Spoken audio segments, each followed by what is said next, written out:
one thing that you mentioned there, I think was so important as well. Like we've said about how the money is where the attention is, but to make money, based on what you said in terms of the how you sort of figured out that meme there, you need to pay attention as well of what's happening in the For sure. market on the different chains. Because I think going back to what we were saying, like a lot of people are just looking for a signal, looking for someone to say something and follow that advice.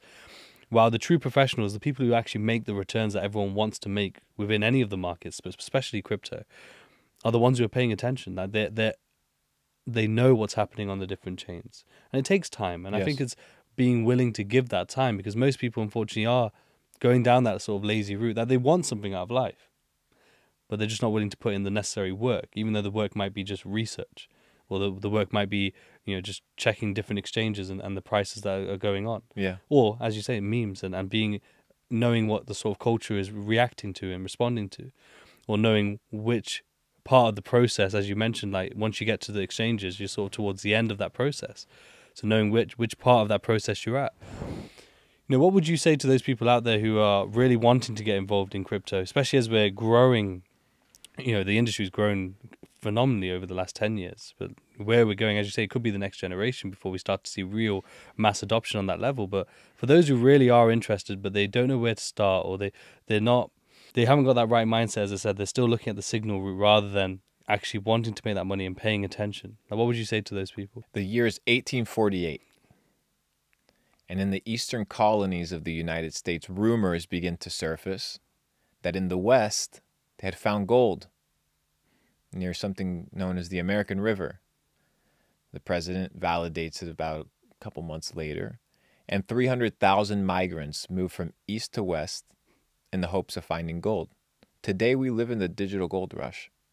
Your ability to access information, resources, connections at the fingertips is insane. It's something that has never been possible before. Opportunity without leaving the comfort of your home. Is it easy? It's a lot easier than going from east to west, dealing with the thieves, the bad terrains, the dangerous animals. But do you think that it was only miners that went to the west? No, people changed their current profession. There was doctors, lawyers, bankers that said, hey, you know what? There's an opportunity out there that will not be there forever, and I need to capitalize on it. And the risk takers, the people that understand that there's opportunity outside of comfort, are the ones that pioneer these things. But what you come to realize is that even if you say, hey, you know what? I don't want the risk of that wave one of going to California and experiencing the California gold rush. It's too risky for me. Okay, I get it. I agree. But what you need to understand is that from that gold rush, a 200-year gold industry was born. There was two individuals that were moving and transporting people from east to west and moving and transporting gold. Their last name's Wells, and the other one, his last name Fargo. The bank, Wells Fargo, today manages trillions of dollars of assets, but it started when the miners needed somewhere to put their gold. So the gold rush created bilateral businesses and opportunities as well. So you don't have to be in crypto. What you need to understand is crypto's an aspect of what? The macro trend, the macro narrative, which is people are spending all of their day on the internet. You can't be here with me right now because we have limitations, human limitations, things that you can't control. But because of the internet, because of technology, you're basically here with us. Without any of the discomfort, without any of the bills, without any of anything. It's just pure gain. The digital gold rush is here. Another individual, he was hanging out in one of these dry markets, and he started hearing the miners complain that their knees hurt, that their pockets were ripping when they were trying to put the gold or their tools. So he began to work on finding a solution, and he came up with denim, jeans. His name was Levi Strauss. Did he mine for gold? No, but he got rich in the process because he solved a problem, understanding that within the macro trend, there was opportunity. For me, hey, it's crypto. I understand the market. I've been in Bitcoin since $588, 2016. It'd be foolish of me to leave after spending 8 years in the space. I've been in e-commerce, so I understand how digital real estate works. And when you visualize what e-commerce is, You go to one of like Piccadilly Square and you see all the beautiful businesses. Say you pick any business on any corner. That is a physical representation of what could be a digital plot of land. And the internet just happens to have more foot traffic than the physical space. So by creating a digital experience, you capitalize on the digital what? Foot traffic. So building businesses on the internet, making money online is the new opportunity. So it goes beyond crypto, because I know crypto can be niche for some people, but it can be Forex. It can be the stock market.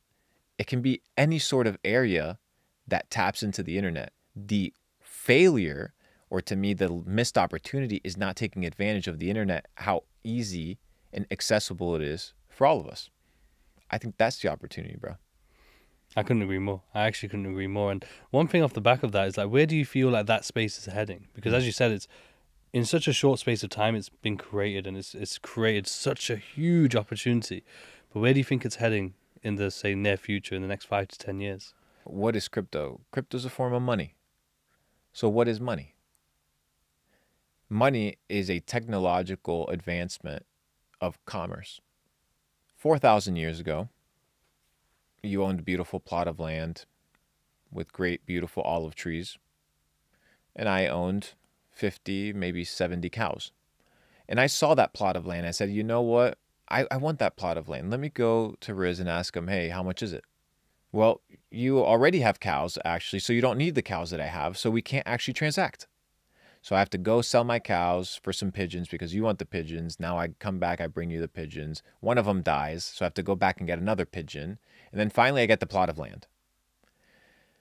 Now you have the pigeons, and you have to go figure out somebody that wants pigeons in exchange for you to get the next service or the next good. So the problem was with the bartering system, there was no ability to scale, no ability to build monopolies, because there was no ability to sustain wealth, and there's no what? Medium of exchange that we both agreed upon. We introduced the next form of bartering, the next form of commerce, coinage. Coinage is a technological revolution. It was the first time that we all agreed upon what was something and what was the store of value. So, successful merchants, kings, they began to hoard it. And they began to build treasuries. And now they began to conquer more lands because they no longer were limited by the limitations of bartering. You could take the coins, they wouldn't rot. You would sell the gold in China, you would sell the gold in India, you would sell the gold in Paris, and it would still be counted as gold. So now you had the ability for scale. The issue was, now kings started realizing, hey, maybe I can shave a little bit off the top of the coin and make some new coins. And you know what? Maybe the people won't notice that I'm, printing coins out of thin air. Maybe I'll add some alloy or some metal instead of the silver, diluting the currency. So they began to realize, hey, like coinage now can be forged. So we need another system. Now people can no longer have their own system. We need to have something centralized. Everybody's managing on gold. The banks are holding gold. Let's get rid of the gold standard. Let's introduce paper money. Paper money, obviously, if you have, let's say, a kilo worth of gold, you can't be carrying that with your horse hanging around town. No, you have paper receipts that the bank gives you, and people began exchanging paper receipts. The receipts of what?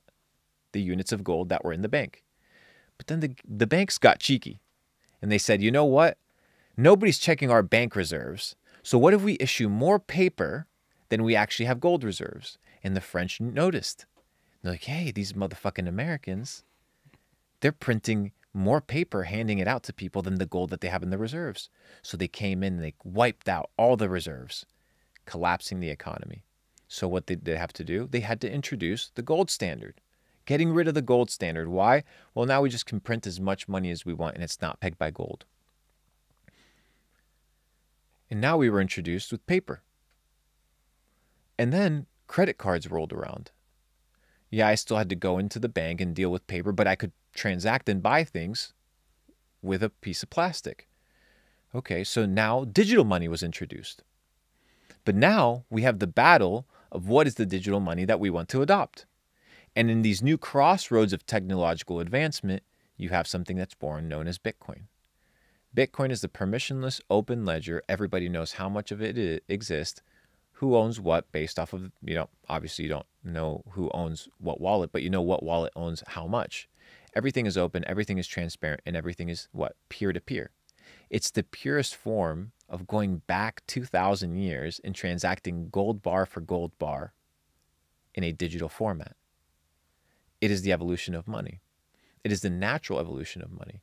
Now you have the old system, the banking cartel, that takes a fee off of us transacting. So what is the rule or what is the need of a bank today? What is the purpose of a bank? Well, Luke, the purpose of the bank is to store your deposits. No, a bank does not hold deposits. If they hold deposits, why do they give you interest on your deposit? It's not a deposit. The moment they give you an interest on it, it's a loan. You're loaning them money. They're giving you an interest. They're taking that money. They're investing it. It's not a deposit. It's a loan. Once they give you interest, that thing becomes a liability on their balance. What you're seeing displayed on your checking account is just a record of how much the bank owes you.